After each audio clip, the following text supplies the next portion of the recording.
Hi friends, welcome to கிசாம்ஸ் vlogs. இன்னைக்கு நம்ம பார்க்க போற ரெசிபி 2 நிமிஷத்துல சூப்பரா அப்படியே தேங்காய் சட்னி மாதிரி பார்க்கிறதுக்கு இருக்கும். ஆனா இது தேங்காய் சட்னி இல்லைங்க, நம்ம மதுரை ஸ்பெஷல் தண்ணி சட்னி. ரொம்ப ரொம்ப சூப்பரா சிம்பிளாகவும் செஞ்சிடலாம். வாங்க, இந்த சட்னியில நம்ம தோசையோ சுட சுட இட்லியோ வச்சு சாப்பிட்டோம்னா கண்டிப்பா சொல்றேன், 2 இட்லி 2 தோசை அதிகமாக தான் சாப்பிடுவாங்க. அந்த அளவுக்கு ரொம்பவே ருசியான சட்னியை எப்படி செய்யலான்றத நம்ம இந்த வீடியோக்குள்ள போய் பார்க்கலாம். வீடியோவை ஸ்கிப் பண்ணாம பாருங்க. ஃபர்ஸ்ட் நம்ம கடாய் எடுத்துக்கலாம். அதில் ஒரு 2 டீஸ்பூன் அளவுக்கு நான் எண்ணெய் ஊற்றிக்கிறேன். எண்ணெய் நல்லா காஞ்சிருச்சு. அதில் ஒரு 5 பூண்டு நான் எடுத்து போட்டிருக்கேன். அதுக்கப்புறம் ஒரு 8 பச்சை மிளகாய் இந்த மாதிரி 2 உடைச்சி சேர்த்துக்கோங்க.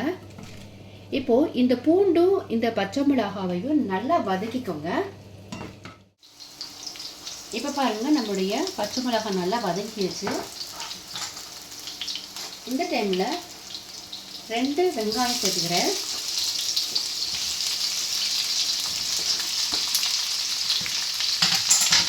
சேர்த்துட்டு நல்லா வதக்கி விட்டுக்கோங்க. இந்த வெங்காயம் கொஞ்சம் டிரான்ஸ்பரண்டாக மாறணும், அந்தளவுக்கு நல்லா வதக்கிக்கோங்க. வெங்காயம் நல்லா வதங்கிருச்சு. இந்த அளவுக்கு வதக்கினா போதும்.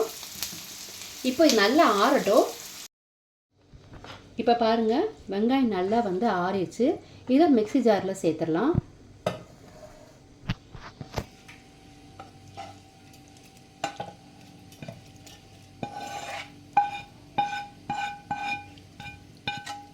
இப்போ இதில் 1/2 கப் அளவுக்கு பொட்டுக்கடலை சேர்த்துக்கலாம். தேவையான அளவுக்கு உப்பு சேர்த்துட்டு நல்லா அரைச்சிட்டு வந்துடுங்க. இப்போ பாருங்கள், இந்த அளவுக்கு அரைச்சாச்சு. இப்போ இதில் நம்ம தண்ணி ஊற்ற போகிறோம். தண்ணி ஊற்றி நல்லா கரைச்சிக்கணும். ஏன்னா தண்ணி சட்னி பாருங்களேன், நல்லா தண்ணியாக இருக்கணும் சட்னி. மிக்ஸி ஜார்லேயும் நல்லா கரைச்சிக்கோங்க.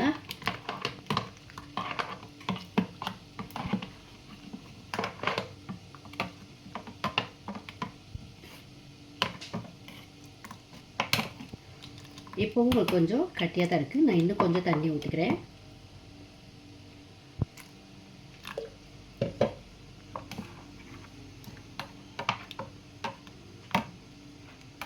பார்த்தீங்களா, இந்த அளவுக்கு நம்மளுக்கு தண்ணியாக இருக்கணும். இப்போ இந்த சட்னியில் நம்ம தண்ணி சேர்த்துருக்கனால உப்பு நம்மளுக்கு தேவைப்படும். தேவையான அளவு நீங்கள் உப்பு சேர்த்துக்கோங்க, செக் பண்ணிவிட்டு. இப்போ வாங்க, சட்னியை நம்ம தாளிச்சிடலாம். இப்போ பாருங்கள், நம்ம வெங்காயம் வதக்கணும் இல்லையா, அந்த கடாயிலேயே நான் 1 டீஸ்பூன் அளவுக்கு மட்டும் எண்ணெய் ஊற்றுறேன். இந்த எண்ணெய் நல்லா காயட்டும். ஒரு 1/2 டீஸ்பூன் அளவுக்கு கடுகு போட்டுக்கிறேன். ஒரு 1/4 டீஸ்பூன் அளவுக்கு உளுந்தம்பருப்பு. இது நல்லா பொரிஞ்சதுக்கப்புறம் கொஞ்சமாக கருவேப்பிலையை போட்டுக்கலாம். இப்போ ஒரு 2 மிளகாய் வத்தலை கிள்ளி போட்டிருக்கேன். அதுக்கப்புறம் சின்ன வெங்காயம் ஒரு 3 வெங்காயத்தை இந்த மாதிரி பொடியாக கட் பண்ணி அதையும் சேர்த்துக்கோங்க. சேர்த்துட்டு நல்லா வதக்கிக்கோங்க. இந்த சின்ன வெங்காயம் நல்லா வதங்கணும். இந்த வெங்காயம் நம்ம சட்னியில் சேரும் போது, நம்ம தொட்டு சாப்பிடும் போது ஒவ்வொரு வெங்காயமும் வாயில் படும் போது ரொம்ப ரொம்ப டேஸ்ட்டாக இருக்குங்க. அதனால் இந்த வெங்காயத்தை நல்லா வதக்கிக்கோங்க. இப்போ பாருங்கள், நம்மளுடைய வெங்காயம் நல்லா வதங்கிருச்சு. இந்த மாதிரி நீங்கள் நல்லா வதக்கணும்.